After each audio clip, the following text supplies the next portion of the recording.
Salam saudaraku yang Tuhan kasih. Marilah kita sama-sama merenungkan satu kebenaran firman Tuhan dari Yohanes 6 ayat 35. Yohanes 6 ayat 35. Melalui ayat ini kita akan merenungkan satu tema, yaitu kebutuhan rohani yang terpenuhi. Saudaraku yang Tuhan kasih, berbicara tentang kebutuhan. Kebutuhan ini dibagi menjadi dua bagian, yaitu kebutuhan jasmani dan kebutuhan rohani. Kebutuhan jasmani merupakan kebutuhan yang dapat dirasakan oleh fisik, sedangkan kebutuhan rohani merupakan kebutuhan manusia yang berkaitan dengan psikologi dirinya. Kebutuhan jasmani dapat dipenuhi dengan segala kebutuhan akan pangan, sandang, dan papan.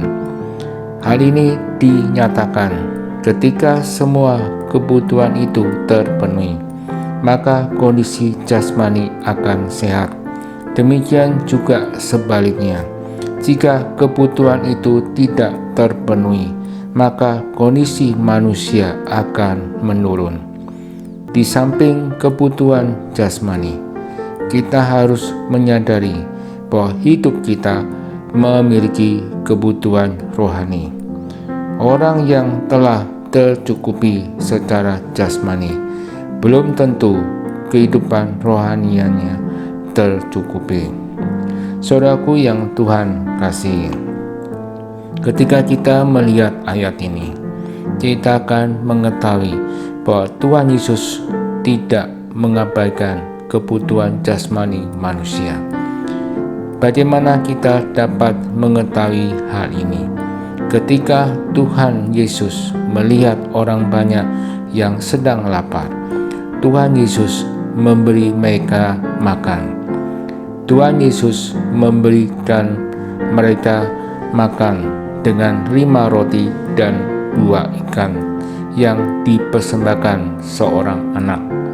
Pada hari berikutnya, orang banyak mengikutinya sampai ke Kapernaum. Tuhan Yesus mengetahui mengapa mereka datang. Mereka datang karena perut mereka lapar. Mereka telah dipuaskan dengan makanan roti.